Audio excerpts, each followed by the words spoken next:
From Hollywood, it's time now for... Johnny Dollar. I have a call for you from Hartford, Connecticut. One moment, please. Oh, thank you, operator. Go ahead, please. Hello? Johnny? Yeah, that's right. Bill Ferguson at Continental Insurance and Trust.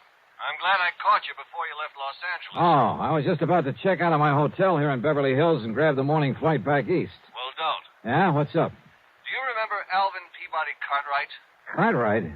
That wild old character who lives up in Lakewood a few Yeah. miles north of Hartford? That's the one. Batty as they come, but worth a lot of money. Hey, you can say that again. Oh? That robbery I cleared up for him last winter? Bill, he insisted on giving me a small bonus for it. 3,000 smackers. Wow. Yeah. So if Mr. Alvin Peabody Cartwright is calling for my services, I am ready, willing, and able. Well, he is, Johnny. He says it's tremendously important that you contact him at once. All right. Then I'll finish my packing and grab the plane. No. What? He's out there on the coast. Has a little, or at least he calls it little. He has a place right there in Beverly Hills at 10321 North Roxbury Drive. 10321 North Roxbury. Did he tell you what it's all about? Only that it's very important that he see you right away. When you consider how many attempts have been made on his life over the years. Yeah, I know. And, Johnny. Yeah? Don't forget that Cartwright is a pretty important client of ours. If anything should happen to him... I see what you mean. Okay, Bill, I'll be in touch.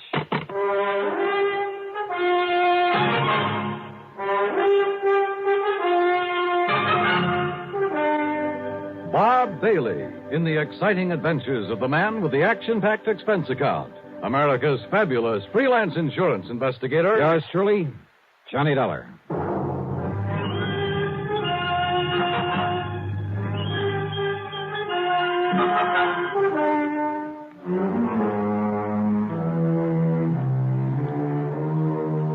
Expense account submitted by Special Investigator Johnny Dollar to the Continental Insurance and Trust Company Home Office, Hartford, Connecticut. Following is an account of expenses incurred during my investigation of the life at stake matter.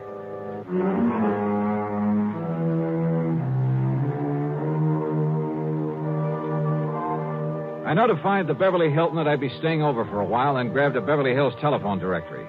Expense account item 1, a call to Crestview 32121.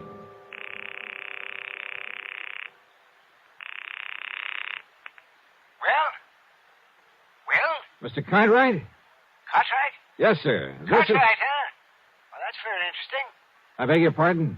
What's the matter? Don't you hear good? I said that's very interesting. You see, my name is Cartwright, too. No, you misunderstood. So, what can I do for you, Mr. Cartwright? Listen, will you? This is Johnny Dollar. Dollar! Oh, now, what's the idea of trying to confuse me that way? I'm Cartwright. You remember. Yes, sir. And, Johnny... Yeah? How did you do it? Do what? Get out here so fast. I only put in that call to Hartford about an hour ago, and here you are. I mean, how did you manage it? Oh, well, you see, Mr. I know these new jet flights are pretty fast, but... Now, Johnny, you haven't been fooling around with some of those rocket ships, have you? No. I'm afraid not. I just happened to be here already, you see. I was working on a case up at Morro Bay. Oh, and did you solve it? Yeah, it came out all right. Well, congratulations. Johnny, you are a wonder. And I think you deserve some kind of a reward for it. So, maybe I'll think of something. Oh, well, thanks, but that won't be necessary. Whatever you say. I know that I'm deeply indebted to you for the things you've done for me, so, Johnny... Well, don't worry about it. Whatever you say. Well, nice to talk to you. Goodbye. Yeah. Now, wait a minute. What? Wait a minute. Well, can't you see I'm busy? But you sent for me. I did. Yeah. You called Hartford, said you wanted to see me right away. Oh, of course I did. What's the matter with you, anyway? Of course I want to see you. Jonathan Peebles, too. Right away. Who is Jonathan Peoples? He's an old friend of mine. He lives out here. I telephoned him to come a-running, too. Oh, well, what's it all about, Mr. Cartwright? Well, just you get yourself on over here to my house, and I'll tell you. And don't you waste any time. You just hurry. Pretty important, huh? Important? It's vital. Well, is somebody threatening you, something like that? I said it's important, Johnny. And I mean important.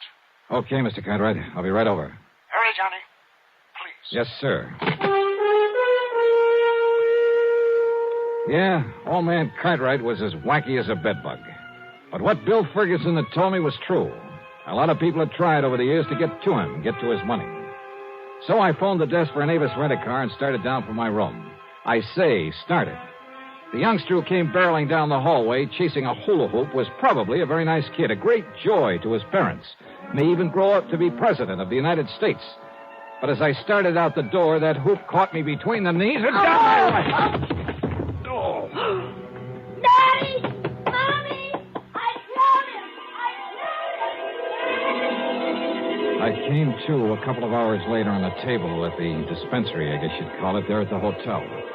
I was conscious of a good-looking blonde in starched white uniform standing beside me, holding a wad of cotton a few inches from my face. That's better now. That's better. How is it? Now, once more, take a good, deep breath. Inhale, Mr. Dollar. Yeah. What? You're just smelling salts. You had quite a bang on the head. Yeah. You should see what you did to that metal door panel. When the child's parents say that if there's anything they can do... No. Nurse, where's my coat? Oh, here. But you wore a rest a while. No, sorry. I gotta get out of here. And thanks. I dashed out to where my rental car was waiting for me and drove to the address on North Roxbury Drive in a wealthy section of Beverly Hills. A beat-up touring car that must have dated back to the early 30s was parked in the driveway. The front door of the house stood wide open. Mr. Cartwright. Mr. Cartwright. Oh, hello. Is that you? He isn't here. What? Are you Mr. Dollar? Are you Mr. Dollar? Yeah, that's right. I'm Jonathan Peebles, Alvin's friend, and... Oh, Mr. Dollar. Yeah. What's the matter? He's gone. Something's happened to him, and... Oh, Mr. Dollar. Well, yeah? Well, from what I saw, from what I've found around here... Oh, Mr. Dollar, he's been murdered. He what? I'm sure of it. He's been murdered.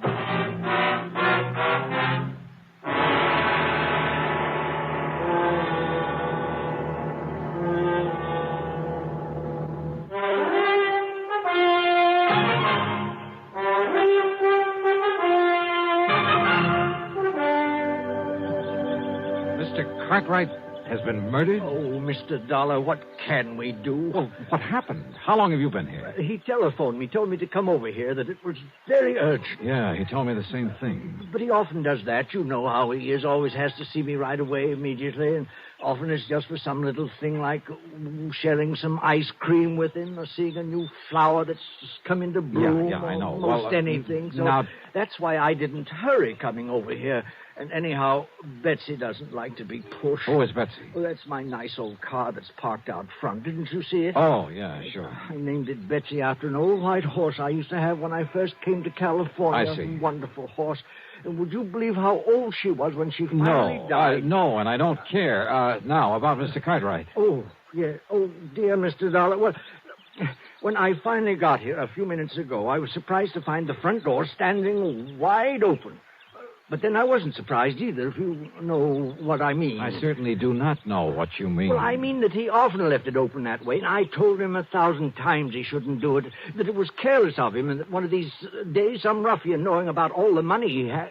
Well, I told him, Mr. Dollar. Yes, I'm sure you did, but that doesn't do us any good right now. No. Look, before we go any further, Mr. Peebles, just who are you?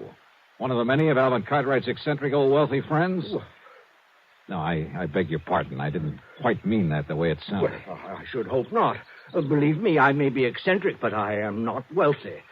If it wasn't for beneficial finance, I couldn't even keep up the payments on Betsy. You mean to say you're still making it? Oh, now, wait a minute. Mr. Cartwright. Oh, yes, of course. So, well, anyway, I came into the house and I called to him. I looked around for him, but there was no one here. No servants? No. And anyway, he keeps changing them so often that, well, I just can't keep up with him. So I looked all through the house. Any sign of a struggle, anything like that? No. Then I looked out the window, and I saw them. Who's them? 2 men walking out the driveway from back where the garage is. What did they look like? They were awfully rough-looking, but they were well-dressed, so I thought perhaps they were a couple of Alvin's new servants I hadn't met, but... Oh, if I'd only thought about that tool robe they were carrying, and the way it was dripping. Wait a minute. What's a tool robe? Oh, it's like a big, heavy suitcase, like a small wardrobe trunk. Well, it's more like a suitcase. Oh. It was heavy. They could hardly carry it.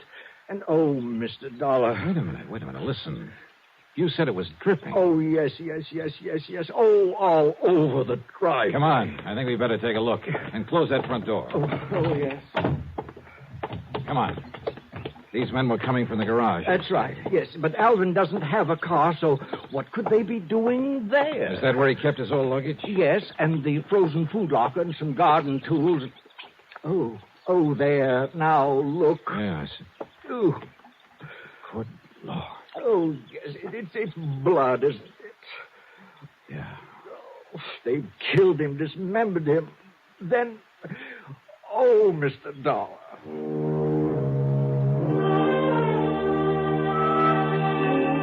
I made a hasty inspection of the garage. Nothing. I found no sign of a struggle anywhere in the house. I tried to get a description of the men he'd seen from Jonathan Peoples, but I'm afraid he wasn't much help. And yet, with that funny mind of his... Oh, dear Mr. Dollar, I'm afraid I'm so distraught that I just can't remember it all. All right. Poor Alvin. Now, look, they must have had a car, Mr. Peoples. Did you notice a car out front? Car. Why, yes, I did. All right. Can you describe it to me? Yes, it was a touring car in 1931. Oh, no, that's my car, I'm thinking. Oh, great. But there was another at the end of the driveway. And, Mr. Dollar, I've seen that car before. What kind? Well, it was a four-door sedan. It was a big car. Yeah? It was silvery on the sides and a cream color on top, like vanilla ice cream. Do you know the make? And the license number was CFU160. Good. You're sure of that? Oh, I never forget things like that. And you say you've seen it before? Many times. Where? At the dock. Where? At the Malibu dock. That's where he keeps the Alpi car. Where? Who keeps the what? Where Alvin keeps the Alpi car, his yacht. Alpi car. Alvin P. Cox. Okay. It's a pretty slim lead, but come on. And it was a slim one, believe me. But I couldn't see calling in the police until I had something more definite to give them. Well, here, we can take Betsy, Mr. Dollar. Are you kidding? We'll make better time in mine. Oh, yes, of course. Oh, We cut out through Westwood, then Santa Monica, then hit the coast highway and headed north. Finally, we pulled up at the entrance of the Malibu dock. Look, that's the car I told you about, parked there at the side. Yeah, and it looks like coming here may pay off for us. But the boat, the Alpi car, it isn't at the mooring. Whitey. Oh, Whitey. Oh, hi, Mr. Peebles. Yes. Have you seen Mr. Cartwright this morning, Whitey? Yeah, I didn't notice. His boat went out, so... How long ago? Oh, I'd say 10, 15 minutes. Yeah? Yeah. See it out there, going up towards Point Doom? Yeah, I see it. Yeah, but those two men... What? Yeah, they had the shore boat take them out to the Alpi car. Yeah? Well, I ought to sue them. What do you mean? That little trunk that they was carrying. You see what I'm mopping up? The messy trail it left all over the pier for me to clean up. Blood. Yes, sir, I ought to sue them. Oh, Mr. Dollar, that means they're taking poor Alvin Cartwright's dismembered body out to sea to dispose of it, and on his own yacht. Well, we've got to find something fast enough to catch up with it out there. Well, there's that Thompson cruiser of Larry Comstock's tied up there. Yeah, who's Comstock? Oh, has a boat and motor shop in Los Well, if Angeles. it's fast enough. Well, he has a couple of big Johnsons on it. Fastest one that's out here now. Then call him on the phone. Tell him we borrowed it. Well, now... Tell him why. It's an emergency, and that we'll pay him plenty for the use of it. Well, now, I don't know if you really ought Well, I to. do. And listen, call the Coast Guard in Santa Monica. Have them send out a patrol boat. Come on, Peoples. But, Mr. Dollar, those men on the yacht are desperados. They're killers. Okay, then stay here in the dock. I'll go it alone. No. Alvin was my friend. I shall help to avenge his untimely death.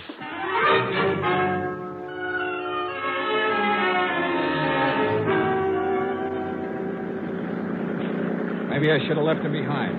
Of course, I had a gun with me. But that wouldn't keep him from stopping a bullet if the men aboard the Alpha car decided to shoot it out. I opened the throttle wide on the twin outboards, and within 15 minutes, we overtook the big 75-foot yacht. Much to my surprise, it was simply cruising along. Of course. So as not to arouse suspicion. That's why, Mr. Dollar. Yeah, possibly. And yet it must be pretty clear to them that we're chasing them. Look, the man at the wheel. That's one of the ruffians I saw carrying the trunk with Alvin's bleeding body in it. Ruffian, huh? I'm not so sure about that. And there's the other, coiling up those ropes up on the foredeck. Killers. Now, look, you better stay down low, Mr. Peoples. They're stopping the boat. If there's going to be any shooting... Look. There's Alvin. What? Yes, Alvin. He just came up on deck. Oh, you're right. Can't you see, Mr. Dollar? They put him together again. Yes, those killers. Alvin! Alvin! We are here! We've come to your rescue! Jonathan! Jonathan, what a surprise! And Johnny Dollar. Now, what are you doing out here?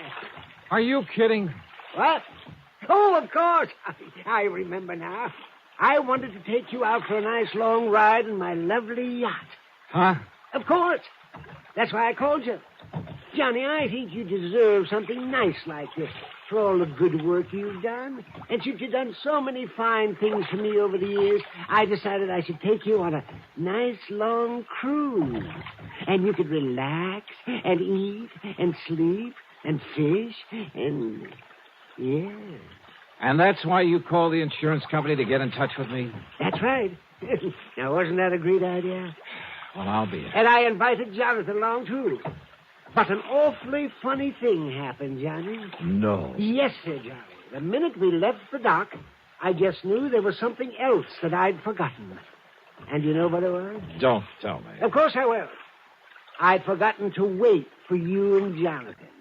Oh, now, isn't that the funniest thing? Yeah, Mr. Cartwright, it sure is. Now, just a minute, Alvin. Yes, Jonathan. What about those two men, those terrible killers? What did you say? Right there beside you. They killed you. They murdered you. And they... oh, what am I saying? Oh, wait a minute. Yeah, you think it over, Mr. Peoples. Mr. Cartwright. Yes, Johnny. You said something else you'd forgotten. That's right. You and Jonathan. I forgot to wait for you at the house, and then when we started off, well, wasn't it silly of me? I forgot all about you. What was the other thing? The other thing? Yeah. Oh, yes, of course. Oh, the other thing that I'd forgotten was the trunk full of nice, thick, juicy tenderloin steaks that I'd set aside in the garage for this trip. Trunk full? Well, it was not a real trunk, just a little two-rope that I had out in the garage. But I remembered that the minute we came on board. And so I had to send Gerald and Harold back to the house in their car to get us. Gerald and Harold? Oh, they're my new butler and cook. Oh, they are the nicest boys. Oh, Gerald and Harold, come over here to the rail so my friend... No, wait, Alvin, wait. Yes, Jonathan. You mean to say those men standing there beside you? Now, why don't you and Johnny come aboard, and I'll introduce them to you. Oh, wait, just a minute. Then all that blood... What, Johnny? All that blood that was dripping out of that trunk? Yeah. Oh, wasn't that awful? And it was all my fault because I let the steaks fall out too much. Oh, no. All over the place. I never saw so much no. blood. But now, come aboard, and we'll take the nice trip that I planned for you. Come on now.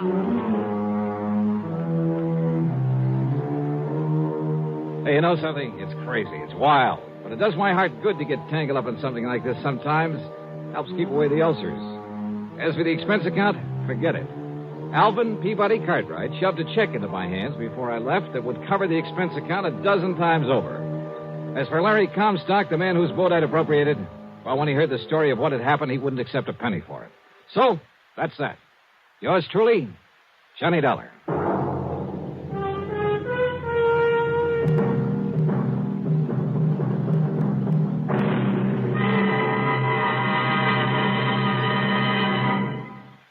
Here is our star to tell you about next week's story. Instead of telling you about next week's yarn, congratulations to station WDBJ in Roanoke, Virginia.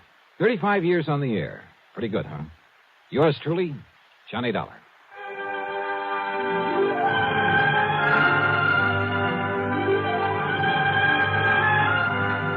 Yours truly, Johnny Dollar, starring Bob Bailey, originates in Hollywood and is written, produced, and directed by Jack Johnstone.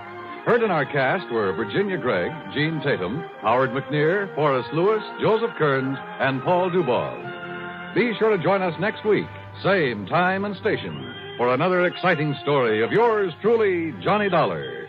This is Dan Cumberly speaking.